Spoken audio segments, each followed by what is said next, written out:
வணக்கம். இன்றைக்கி ஜானூஸ் கிச்சனில் ஒரு பாரம்பரியமான ஸ்வீட் ரெசிபி பால் கொழுக்கட்டை செய்யலாம்.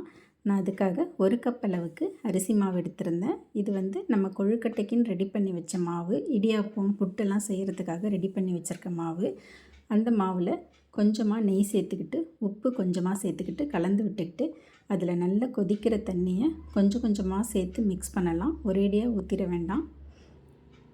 கொஞ்சம் கொஞ்சமாக இந்த மாதிரி சேர்த்து நல்லா கலந்து விட்டுட்டு கை பொறுக்கிற சூடு வந்த உடனே அதை கையாலேயே நல்லா கட்டிகள் இல்லாமல் நல்லா பிசைஞ்சு வச்சு ஒரு 10லேருந்து 15 நிமிஷத்துக்கு அதை மூடி வச்சிடலாம். மாவு நல்லா சாஃப்டாக இருக்கணும். இப்போ இதை மூடி வச்சிடலாம். இது இருக்கட்டும்.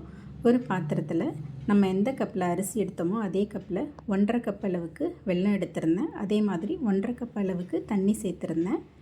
இதை ஸ்டவ்வில் வச்சு நல்லா கொதிக்க வச்சுக்கலாம். வெல்லம் கரையட்டும். பாகுப்பதெல்லாம் எதுவும் வேண்டாம். இப்போ இது இருக்கட்டும். ஒரு மிக்ஸி ஜாரில் 1 கப் அளவுக்கு தேங்காய் துருவல் எடுத்திருந்தேன். அதில் தண்ணி சேர்த்து அரைச்சி இந்த மாதிரி தேங்காய் பாலும் எடுத்து வச்சுக்கலாம். ஃபஸ்ட்டு தேங்காய் பால் எடுத்ததுக்கு போக அடுத்தது மறுபடியும் அதை மிக்ஸி ஜாரில் போட்டு 2வது தேங்காய் பாலும் எடுத்து இந்த மாதிரி வடிகட்டி வச்சுக்கலாம்.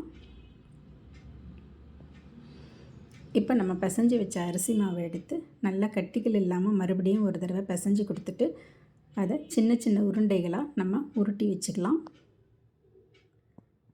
இந்த மாதிரி சின்ன சின்ன உருண்டையாக உருட்டி ஒரு பிளேட்டில் போட்டு ஒரு 5 நிமிஷம் அது உணரட்டும். இப்போ ஒரு பாத்திரத்தில் ஒரு 3 கப் அளவுக்கு தண்ணி சேர்த்து நல்லா கொதிக்க விட்டு அதில் நம்ம உருட்டி வச்சுருக்க உருண்டைகள்லாம் போட்டுக்கலாம். போட்டு 5 நிமிஷம் மீடியம் ஃப்ளேம்லேயே வச்சு இதை நல்லா வேக வச்சுக்கலாம். இப்போ நல்லா வெந்துருச்சு. இதில் நம்ம ஏற்கனவே ரெடி பண்ணி வச்சுருந்த வெள்ளைக்கரைசல் எடுத்து சேர்த்துக்கலாம். சேர்த்து நல்லா கலந்து விட்டுடுறேன். இந்த மாதிரி கலந்து விட்ட பிறகு ஸ்டவ் மீடியம் ஃப்ளேம்லேயே வச்சு இதை ஒரு 4லேருந்து 5 நிமிஷத்துக்கு நல்லா கொதிக்க வச்சுக்கலாம். இப்போ நம்ம கடைசியாக இதில் தேங்காய் பால் சேர்த்துக்க போகிறோம். தேங்காய் பாலையும் சேர்த்து நல்லா கலந்து விட்டுட்டு ஏலக்காய் பொடியை சேர்த்துக்கலாம். அவ்வளோதாங்க, தேங்காய் பால் கொழுக்கட்டை ரெடி ஆகிடுச்சு. இந்த தண்ணியாக இருந்தாலும் கொஞ்சம் நேரம் ஆக ஆக நல்லா திக்காகிடும். இது ஒரு நல்ல ஈவினிங் ஸ்நாக் குழந்தைகளுக்கு. தேங்க்ஸ் ஃபார் வாட்சிங்.